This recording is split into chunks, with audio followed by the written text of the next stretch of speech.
अगर आपका मन भी अशांत रहता है और भटकता रहता है और मन आपका उदास है तो आपको क्या करना चाहिए जानेंगे आज के इस वीडियो में शुरू करने से पहले आप इस चैनल को सब्सक्राइब कर लीजिए ताकि आपको नई वीडियो की जानकारी मिलती रहे। तो वीडियो को स्टार्ट करते हैं। उदासीनता हृदय का ऐसा भाव है जहाँ हमें किसी भी बात की रुचि नहीं रहती है, हमें कोई कार्य करने का मन ही नहीं होता है और जब उदासीनता एक सीमा से बढ़ जाती है तो मन का रोग भी बन जाती है। मनुष्य जीवन में सबसे अधिक मृत्यु को पसंद करता है। हम सभी कभी ना जीवन में कभी ना कभी उदासीन जरूर होते हैं। मन जब आपका निराशा से भर जाता है और हम हर काम को त्याग देते हैं, हमें किसी भी काम को करने का मन नहीं होता है।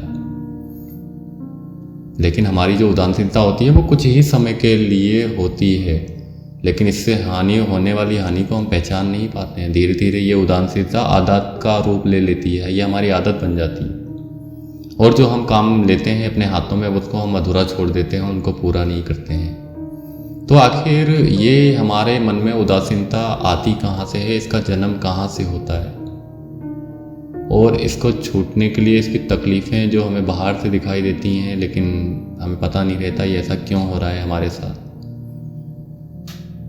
कभी कभी लगता है कि पूरी दुनिया गलत है और फिर लगता है कि नहीं, सारी दुनिया सही है, हम ही गलत हैं।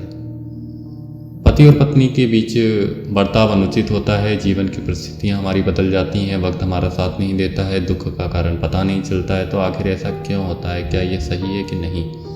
हम किस प्रकार इस स्थिति को बदल सकते हैं, परिस्थितियों में परिवर्तन कैसे ला सकते हैं? अर्थात हम स्वयं को जब निस्सहाय मानने लगते हैं तभी उदासीनता का जन्म होता है।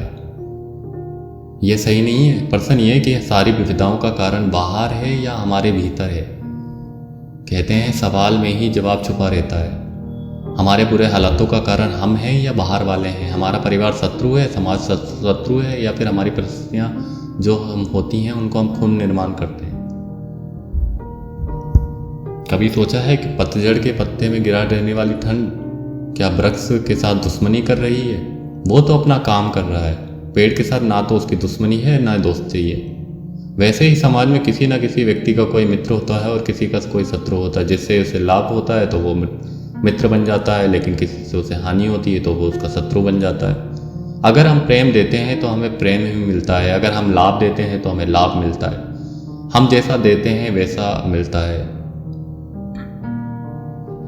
हमारे हालात के लिए हम स्वयं जिम्मेदार होते हैं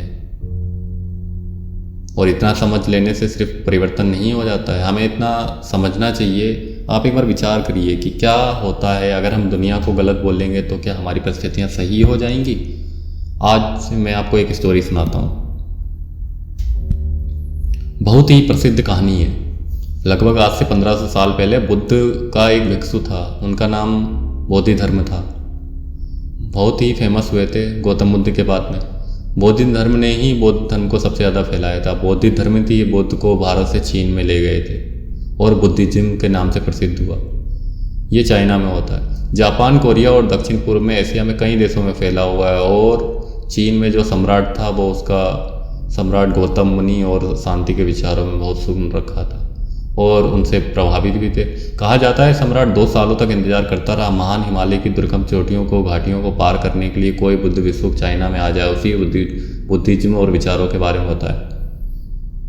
जब बौद्ध धर्म चाइना पहुंचे तो सम्राट बूढ़ा हो चुका था और उनसे मिलने के लिए आया, लेकिन सम्राट को मन में अशांति और समस्या से गुजर रहा था। उसने बौद्ध धर्म से कहा कि मैंने बहुत कोशिश की, इतना प्रयास किया, लेकिन मेरे मन शांत नहीं हो रहा है, ये हर समय भटकता ही रहता है। क्या आप इस मन को शांत करने में, सहन करने में मेरी मदद कर सकते हैं? बोधि धर्म ने कहा तुम्हारा मन कहाँ है, मुझे उसे दो, मैं भी उसे ठीक करके देता हूँ। सम्राट बुद्ध को कुछ समझ में नहीं आया और वो चुपचाप खड़ा रहा। बोधि धर्म ने कहा ठीक है, तुम्हारा मन मैं शांत कर दूंगा, लेकिन इसके लिए तुम्हें कल 4 बजे मेरे पास आना होगा और याद रखना अपने अशांत मन को लेकर आना, उसे भूलना मत। सम्राट को ये बात कुछ अजीब सी लगी। पूरी रात सो न सका, सोचता रहा कैसा भिक्षु है, कहता है अपना मन अशांत साथ लेके आना, इसको छोड़कर मत आना। उसने निश्चय किया, लेकिन ये पागल तो मालूम नहीं होता है, क्या पता। लेकिन वो सुबह 4 बजे बोधि धर्मा के पास पहुंच जाता है। बोधि धर्मा आंखें बंद करके ध्यान में बैठे हुए थे। सम्राट के आने की हार सुनकर बोधि धर्म की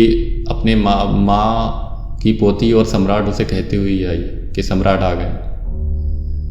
सम्राट उन्होंने कहा जल्दी से अपना शांत मन मुझे दे दो, मैं उसे शांत मन मुझे दे दो, मैं उसे शांत करके तुम्हें वापस देता हूँ। सम्राट ने बोला ये कैसी बातें कर रहा है, मैं कोई वस्तु थोड़ा ना है जो मैं आपको दे दूँ, ये तो मेरे अंदर की बात है, मेरे सिर की हड्डियों के अंदर, ये मेरे अंदर है।